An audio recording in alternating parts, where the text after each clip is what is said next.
Alin sa mga sumusunod ang nakalarawan? A. Matarik ang paakyat na direksyon ng kalsada. B. Matarik ang kalsada. C. Matarik ang pababang direksyon ng kalsada. Ang tamang sagot, letter C. Matarik ang pababang direksyon ng kalsada. Isang pagbubukod para sa isang bata na sumakay bilang pasahero ng isang motorsiklo sa mga pampublikong kalsada na may mabigat na traffic at mataas na bilang ng mabibilis na mga sasakyan at kung saan ang isang limitasyon ng bilis ay higit sa 60 km kada oras ay A. Ang pasahero na bata ay maaring maabot ang balikat ng driver. B. Ang pasahero na bata ay nangangailangan ng agarang medikal na atensyon. C. Ang bata na pasahero ay may pahintulot ng magulang. Ang tamang sagot, letter B. Ang pasahero na bata ay nangangailangan ng agarang medikal na atensyon. Bakit hindi ligtas na sumakay sa tabi ng kotse? A. Dahil sa blind spot. B. Ang paa ng driver ay maaring magpanik. C. Baka madulas ka kapag biglang nagpreno ang sasakyan. Ang tamang sagot, letter C. Baka madulas ka kapag biglang nagpreno ang sasakyan. Ano ang dapat mong gawin kung may dalawang pasahero na nais sumakay sa iyong motorsiklo? A. Hayaan ngunit magmaneho ng mabuti. B. Huwag hayaan ang dalawang pasahero na sumakay sa iyo. C. Huwag dumaan sa kalye na may maraming tao at sasakyan. Ang tamang sagot, letter B. Huwag hayaan ang dalawang pasahero na sumakay sa iyo. Ano ang hindi minumungkahing gawin kung ikaw ay mag-U-turn? A. Pagtingin sa lilikuan bago lumiko. B. Pananatili sa kaliwang bahagi ng pinakaloob na lane. C. Pagpreno ng gulong sa harapan. Ang tamang sagot, letter C. Pagpreno ng gulong sa harapan. Ang mga sumusunod ay katangian ng isang driver na makakatulong na maiwasan ang road rage maliban sa A. Pagiging mahinahon sa daan. B. Pag-iwas sa pagbuelta sa kalsada. C. Pagiging bastos sa ibang motorista. Ang tamang sagot, letter C. Pagiging bastos sa ibang motorista. Ano ang dapat mong gawin kung ang dalawang pasahero ay nais na sumakay sa iyo? A. Magpatuloy ngunit magmaneho ng mabuti. B. Huwag hayaang umangkas ang dalawang pasahero sa iyo. C. Huwag maglakad sa mga abalang kalye. Ang tamang sagot, letter B. Huwag hayaang umangkas ang dalawang pasahero sa iyo. May kotse sa unahan mo at gusto mong mag-overtake pero hindi ka sigurado kung ligtas ito. Dapat kang A. Huwag mag-overtake kung may pagdududa. B. Sumunod sa iba na nag-overtake na sasakyan. C. Magmabilis subalit pailawin ang ilaw sa paparating na trapiko. Ang tamang sagot, letter A. Huwag mag-overtake kung may pagdududa. Ano ang ibig sabihin ng pavement marking na ito? A. Bawal mag-overtake. B. Bawal huminto. C. Gilid ng kalsada. Ang tamang sagot, letter C. Gilid ng kalsada. Maaari mo bang gamitin ang iyong telepono habang nagmamaneho ng motorsiklo? A. Oo, para tawagan ang mga pasahero. B. Hindi. Ito ay pinagbabawal ng batas. C. Depende sa kalye. Ang paggamit nito sa pangunahing daan ay illegal. Ang tamang sagot, letter B. Hindi. Ito ay pinagbabawal ng batas. Alin sa mga sumusunod ang nakalarawan? A. Bawal pumasok ang kotse. B. Bawal pumasok ang bus. C. Bawal pumasok ang may kabit na trailer. Ang tamang sagot, letter C. Bawal pumasok ang may kabit na trailer. May isang puti na linya sa kanang bahagi ng kalsada ang tumabilis papunta sa iyong kaliwa. Ito ay nagpapakita na A. May nagdudugtong na intersection sa unahan. B. Ang kalsada ay magiging makitid. C. Ikaw ay paparating sa construction area. Ang tamang sagot letter B, ang kalsada ay magiging makitid. Alin sa mga sumusunod ang nakalarawan? A. School zone. B. Lugar tawiran. C. Palaruan. Ang tamang sagot letter B, lugar tawiran. Alin sa mga sumusunod ang nakalarawan? A. Bawal pumasok ang jeepney. B. Bawal pumasok ang bus. C. Bawal pumasok ang kotse. Ang tamang sagot letter A, bawal pumasok ang jeepney. Maliban sa brake rotors, brake pads at brake pipes, ano pa ang isang mahalagang parte ng brake system? A. Brake lining. B. Brake shoe. C. Brake caliper. Ang tamang sagot letter C, brake caliper. Ano ang pangunahing gamit ng bahaging ito ng motorsiklo na pinapaikot ng rider gamit ang kanang kamay? A. Para magpreno sa likuran. B. Para magpalit ng kambyo. C. Para ibaba o itaas ang RPM ng makina. Ang tamang sagot letter C, para ibaba o itaas ang RPM ng makina.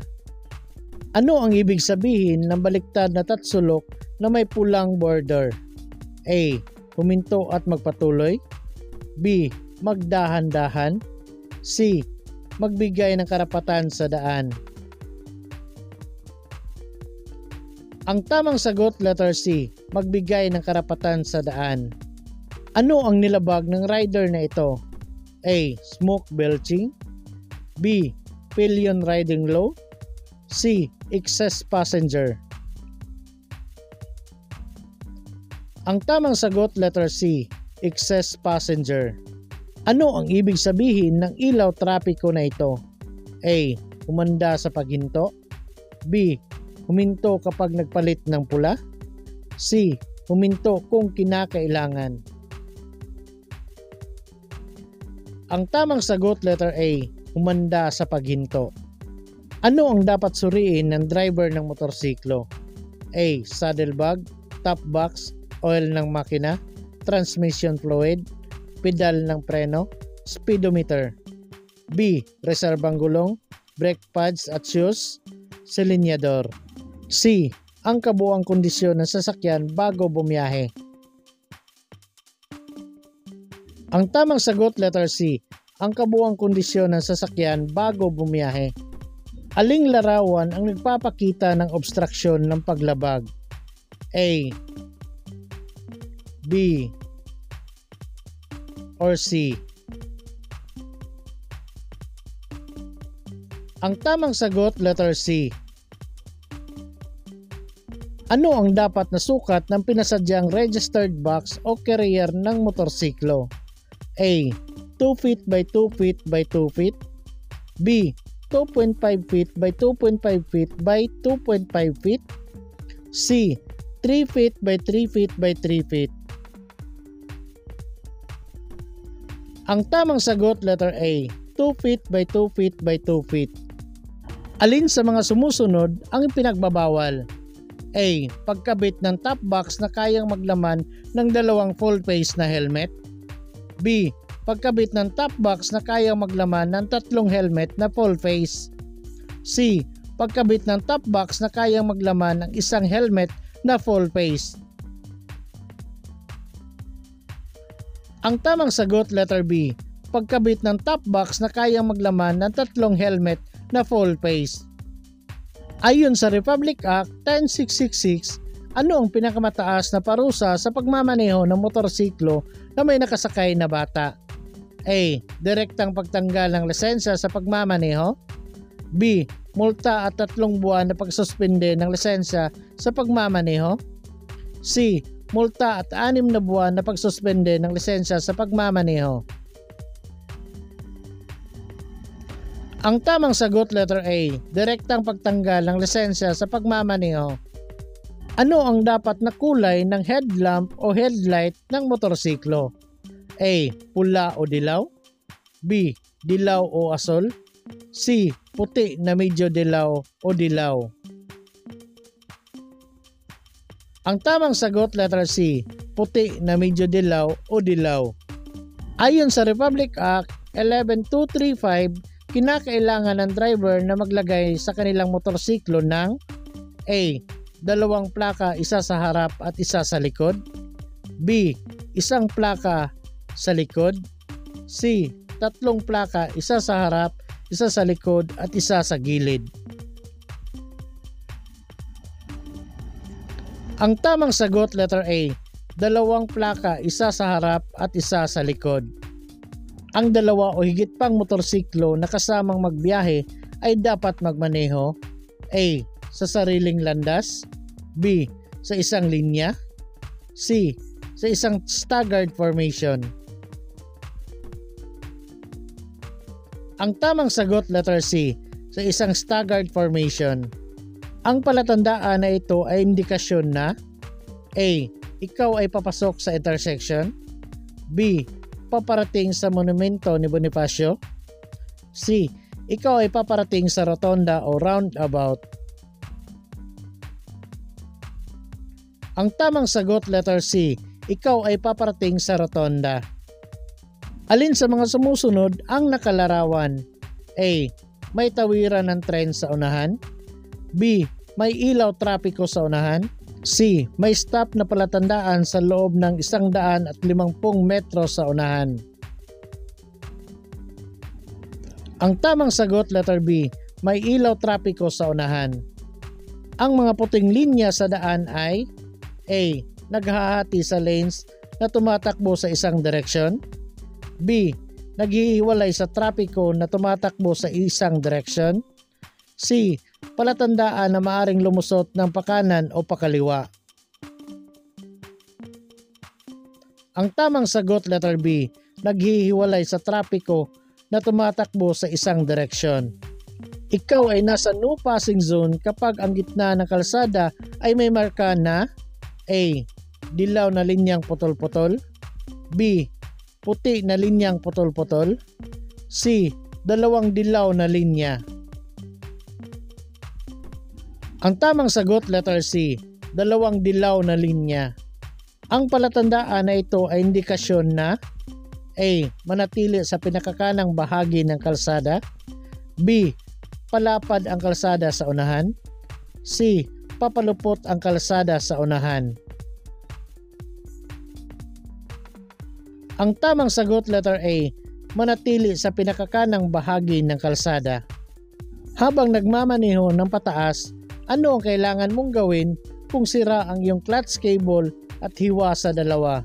A. Maingat iparada ang tricycle pagkatapos tumawag at maghintay para sa isang kwalipikadong mekaniko. B. Paandarin ang makina at magmaneho pababa. C. Paandarin ang makina sa neutral pagkatapos ay mabilis na lumipat sa first gear at magmaneho ng pataas. Ang tamang sagot, letter B. Paandarin ang makina at magmaneho pababa. Ano ang dapat mong gawin upang maiwasan ang biglaang panginginig ng boses o walang pigil na pag-idle? A. Lumipat sa mababang gear ng mabilis. B. Bawasan ang bilis pagkatapos lumipat sa mababang gear. C. Lumipat sa mababang gear pagkatapos bumaba. Ang tamang sagot, letter B. Bawasan ang bilis pagkatapos lumipat sa mababang gear. Ano ang dapat na haba ng saddlebag ng motorsiklo? A. Hindi ito dapat lumampas sa upuan ng pasahero ng motorsiklo. B. Hindi ito dapat lumampas sa dulo ng motorsiklo. C. Hindi ito dapat lumampas sa likurang gulong ng motorsiklo. Ang tamang sagot, letter B. Hindi ito dapat lumampas sa dulo ng motorsiklo.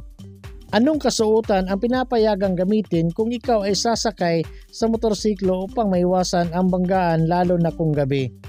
A. Protective clothing. B. Coverall.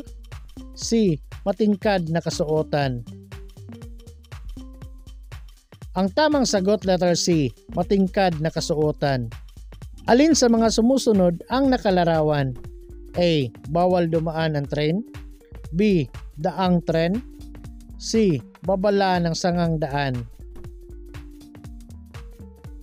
Ang tamang sagot, letter B. Daang tren. Bilang isang driver, alin sa mga sumusunod ang hindi mo dapat gawin? A. Magmaneho bago makaupo ang mga pasahero. B. Magsignal kung kinakailangan kapag bumabatak. C. Bigyan ng oras ang mga pasahero at ipakita ang pagsaalang-alang.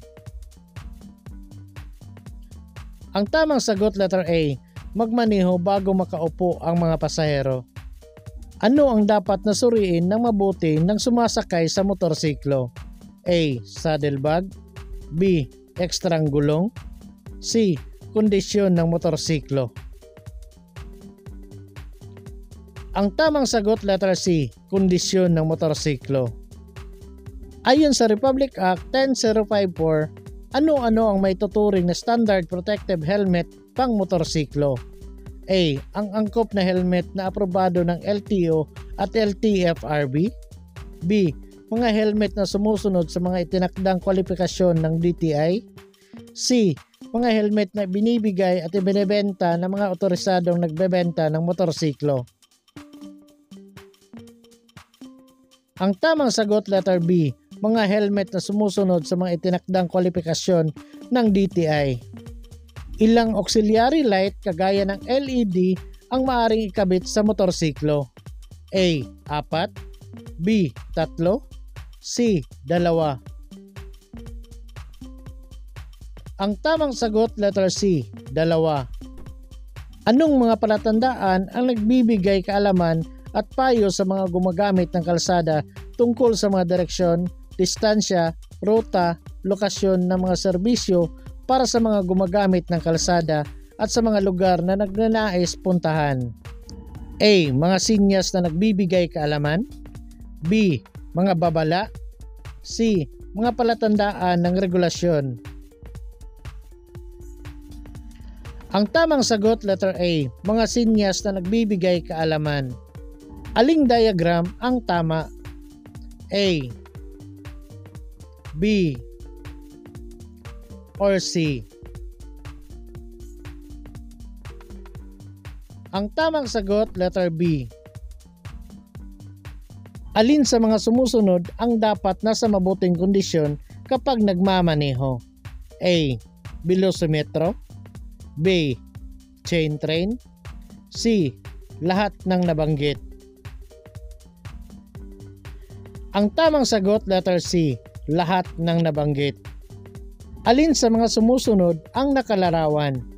A. Bawal pumasok. B. Magbigay ka. C. Huminto ka. Ang tamang sagot, letter B. Magbigay ka. Ang palatandaan na ito ay indikasyon na A. Ang kalsada ay may dibisyon. B. Two-way na trapiko. C. Bawal ang mag-overtake. Ang tamang sagot, letter B. Two-way na trapiko. Alin sa mga sumusunod ang nakalarawan? A. Papalupot ang kalsada sa unahan. B. Palapad ang kalsada sa unahan. C. May barikada sa unahan, humanda na lumiko. Ang tamang sagot, letter A. Papalupot ang kalsada sa unahan. Ang chain ng driver ay dapat na regular na suriin ng A. Paglalagay ng sapat na langis o grasa. B. Paglagay ng sapat na langis o grasa at pag-adjust ng sapat na tensyon. C. Paglagay ng langis at putulin kung kinakailangan. Ang tamang sagot, letter B. Paglagay ng sapat na langis o grasa at pag-adjust ng sapat na tensyon. Ano ang ibig sabihin ng dilaw na putol-putol na linya sa mga kalsada? A. Maaring mag-overtake kung ligtas. B. Hindi maaring mag-overtake. C. Maaring mag-overtake anumang oras. Ang tamang sagot, letter A. Maaring mag-overtake kung ligtas. Kasama sa preventive maintenance ang pagsuri at muling pagsuri sa lahat ng mahalagang bahagi mga consumables at accessories ng sasakyan upang A. Ipasa ang pag-renew ng LTO ng pagpaparehistro. B. Maging mas pamilyar sa sasakyan. C. Panatilihin ang pagiging karapat-dapat ng sasakyan sa kalsada. Ang tamang sagot, letter C. Panatilihin ang pagiging karapat-dapat ng sasakyan sa kalsada. Kumpletuhin ang pahayag. Walang sasakyang di motor ang dapat magmaneho sa paraang maging dahilan upang maglabas o magdulot ng anumang hindi ka nais-nais na amoy o usok. A. Tunog. B. Kulay. C. Ingay. Ang tamang sagot, letter C. Ingay. Kung sa tingin mo ang sasakyan na iyong naabutan ay hindi nagbigay ng tamang paraan, dapat A. Huwag lampasan. B. Gamitin ang busina. C. Magmaneho ng mabilis. Ang tamang sagot, letter B. Gamitin ang busina. Ano ang dapat gawin ng isang law enforcer kung nakumpiska ang isang motorsiklo? A. Gamitin ang motorsiklo pansamantala. B. Isurrender ang motorsiklo sa otoridad. C. Dalhin ang motorsiklo sa pinakamalapit na impounding area. Ang tamang sagot, letter C. Dalhin ang motorsiklo sa pinakamalapit na impounding area. Maaari bang gamitin sa pampublikong daan ang motorsiklo kung ito ay wala pang rehistro? A. Oo. B. Oo kung ang pagbiyahe ay may pahintulot ng dealer nito. C. Hindi. Ang tamang sagot, letter C. Hindi. Kailan mo maaring ipahiram ang iyong lisensya sa pagmamaneho? A. Sa mga taong nag-aaral magmaneho. B. Kailanman ay hindi pinahihintulutan. C. Sa oras ng emergency. Ang tamang sagot, letter B. Kailanman ay hindi pinahihintulutan. Maaari bang gamitin ang isang child restraint system kung ito ay expired na kahit maayos pa ang kondisyon? A. Oo. B. Oo basta't ito ay pinapayagan ng traffic enforcer. C. Hindi. Ang tamang sagot, letter C. Hindi. Saan mo maaring ireklamo o i-contest ang pagkahuli sa iyo? A. Sa tanggapan ng adjudikasyon. B. Sa kalsada bago umalis ang traffic enforcer. C. Sa alinmang tanggapan ng adjudikasyon. Ang tamang sagot, letter A. Sa tanggapan ng adjudikasyon. Ilang oras maaring gamitin ang Temporary Operator's Permit o TOP sa pagmamaneho? A. 48 oras. B. 72 oras. C. 24 na oras. Ang tamang sagot, letter B. 27 oras. Ano ang mangyayari kung hindi pumayag ang driver na magpasuri dahil lumabag siya sa batas na bawal magmaneho ang nakainom ng alak? A. Pagkaalis ng rehistro ng sasakyan. B. Pagkumpiska sa lisensya at automatic na rebokasyon. C. Pagsuspende sa lisensya sa loob ng 2 taon. Ang tamang sagot, letter B. Pagkumpiska sa lisensya at automatic na rebokasyon. Ang top box ay nakadesenyo para sa mga motorsiklo na aprobado ng DTI ay hindi na kailangan ng inspeksyon, rehistro o mahuli basta A. Lahat ng nabanggit. B. Nakakabit ng maayos at ligtas sa motorsiklo. C. Makakakarga ng 2 buong helmet. Ang tamang sagot, letter A. Lahat ng nabanggit. Ano ang maaring ibigay na kwalifikasyon ng lisensya sa mga bagong aplikante nito? A. Kahit alin sa dalawa. B. Professional driver's license. C. Non-professional driver's license. Ang tamang sagot, letter C. Non-professional driver's license. Ano ang mga kailangan para sa pagpaparehistro ng sasakyan? A. Inspeksyon ng sasakyan at emission test sa LTO. B. District Traffic Enforcement Clearance. C. Anti-carnapping clearance. Ang tamang sagot, letter A. Inspeksyon ng sasakyan at emission test sa LTO. Normal bang magmaneho sa gitna ng putol-putol na guhit? A. Oo. Ito ay alinsunod sa kasalukuyang batas trapiko? B. Oo. C. Hindi. Ang tamang sagot letter C. Hindi. Nagmamaneho ka sa mabagal na pila ng trapiko. Bago magpalit ng linya, dapat kang A. Tumingin sa mga motoristang nangunguna sa trapiko. B. Bumusina. C. Magbigay ng signal ng braso na bumagal. Ang tamang sagot letter A. Tumingin sa mga motoristang nangunguna sa trapiko. Ang dalawang highway na iyong pupuntahan ay makitid na daan. Dapat kang A. Dumiretso agad at huwag alalahanin ang tungkol sa karapatan sa daan. B. Maghintay ng iba pang mga sasakyan at sundan ang mga ito. C. Maghintay hanggang wala ng sasakyan sa magkabilang direksyon. Ang tamang sagot letter C. Maghintay hanggang sa wala ng sasakyan sa magkabilang direksyon. Alin sa mga sumusunod na sasakyan ang maaring gumamit ng kumikislap na asul na ilaw? A. Expressway maintenance. B. Sasakyan ng bump disposal. C. Patrol ng pulisya. Ang tamang sagot letter C. Patrol ng pulisya. Kapag nasa kalsada, kailan mo pwedeng iwanang nakabukas ang makina ng iyong sasakyan? A. Kapag nasa 40 kilometro kada oras na lugar. B. Kapag paparada na hindi lalagpas sa 5 minuto. C. Hindi maaari kahit sa anumang sitwasyon. Ang tamang sagot letter C. Hindi maaari kahit sa anumang sitwasyon. Alin sa mga ito kung hindi pinapayagan na mababa ay maaring makapagdulot ng aksidente o pag-crash sa kalsada? A. Level ng radiator coolant. B. Level ng radiator water. C. Level ng likido ng preno.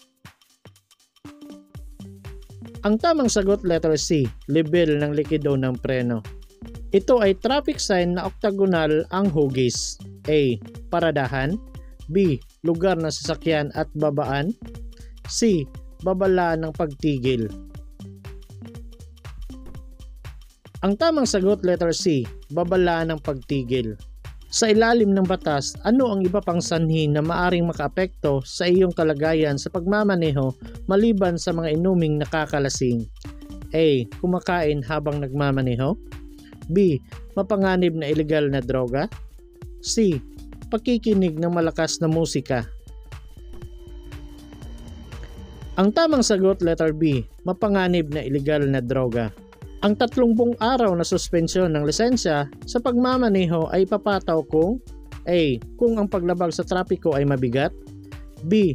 Kung nabigo ang driver na bayaran ang kaukulang multa sa loob ng 15 araw. C. Kung nabigo ang driver na bayaran ang kaukulang multa sa loob ng 72 araw.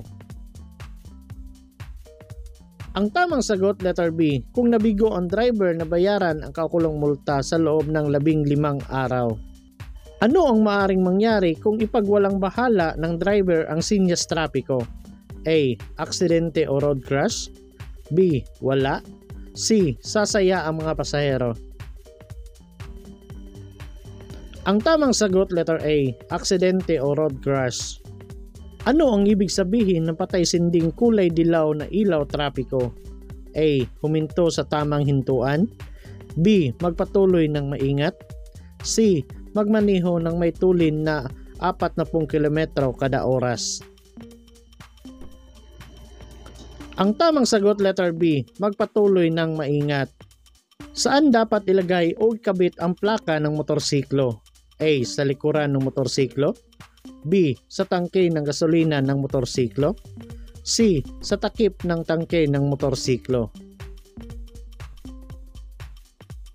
Ang tamang sagot letter A. Sa likuran ng motorsiklo. Maaari kang magmaneho ng motorsiklo kung ang iyong lisensya ay may DL Code B.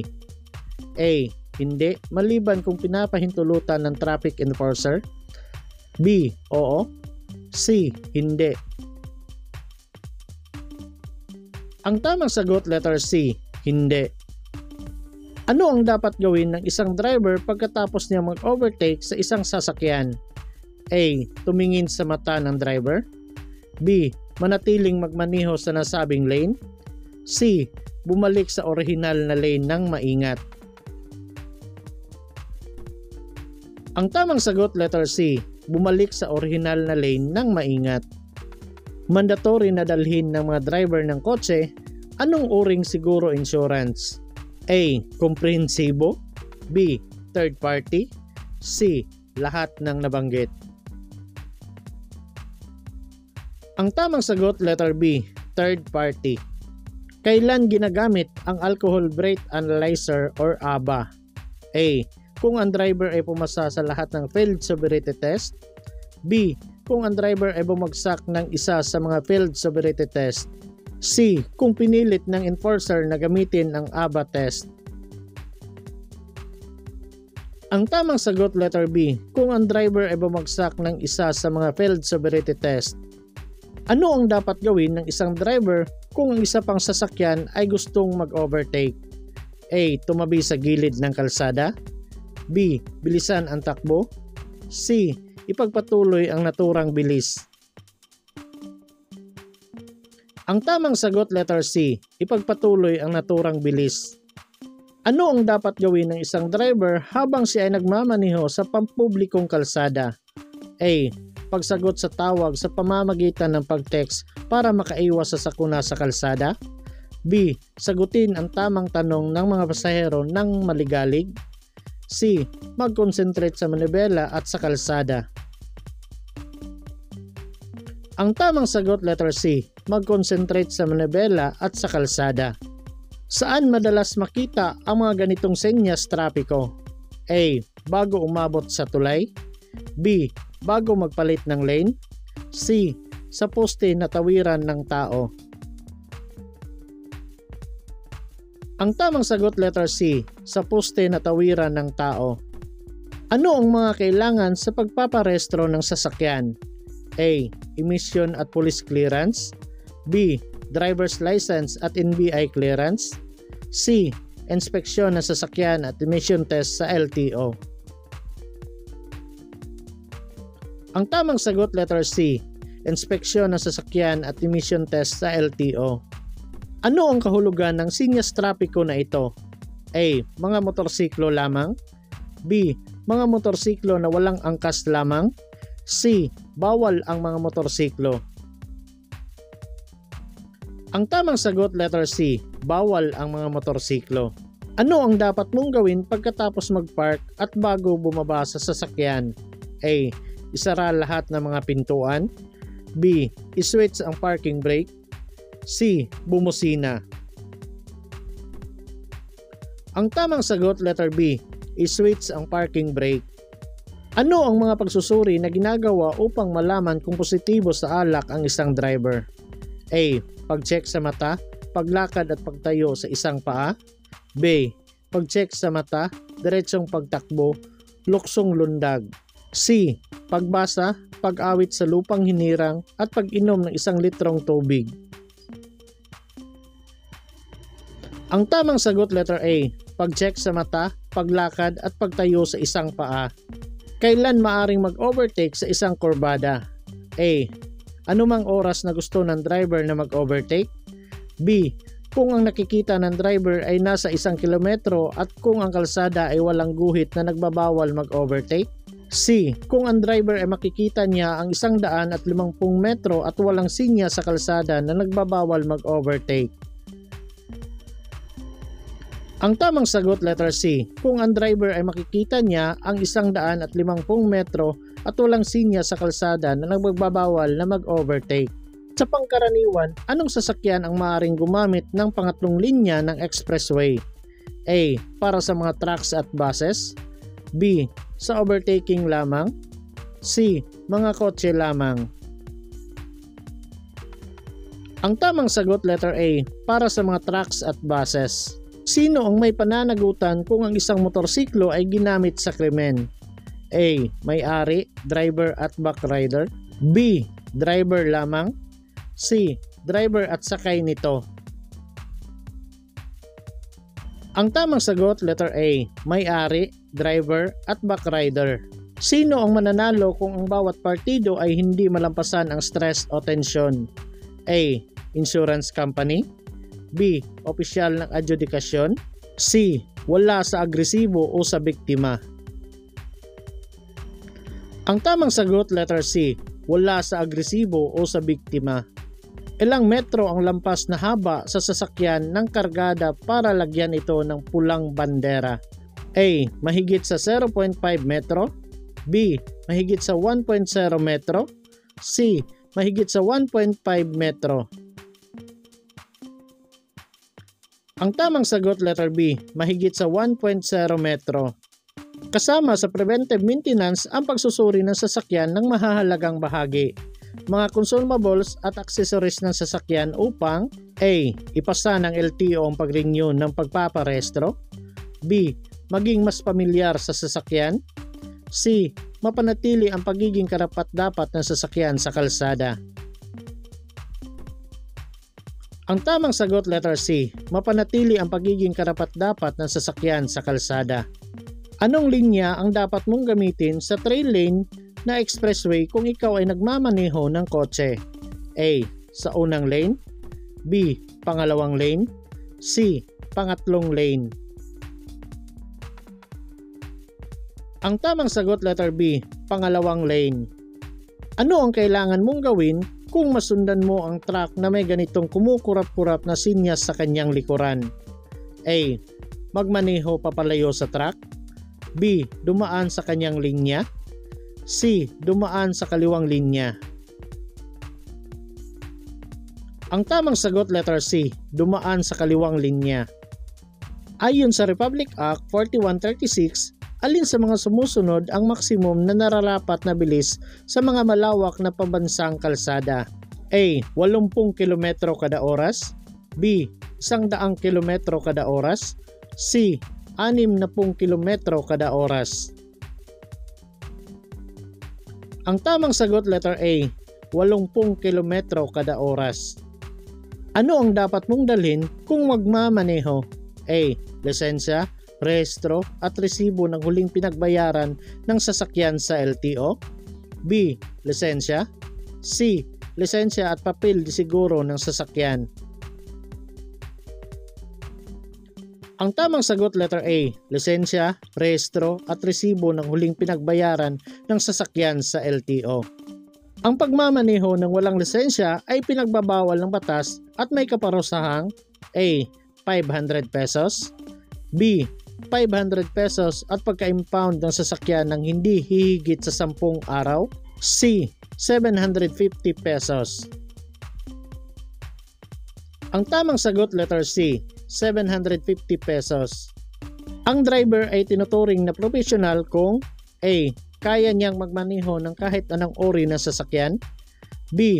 Siya ay inuupahan o binabayaran sa pagmamaneho ng sasakyan, pribado o pampasahero. C. Siya ay bihasa sa pagmamaneho.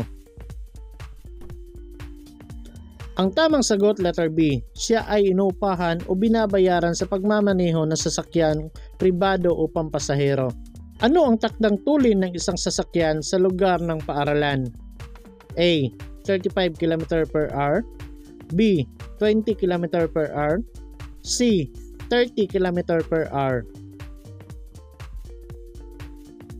Ang tamang sagot, letter B. 20 km per hour.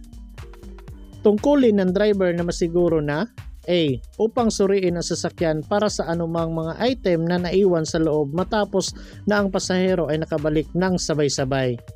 B. Upang suriin sa garahe ang anumang mga item na naiwan ng mga pasahero. C. Lahat ng nabanggit.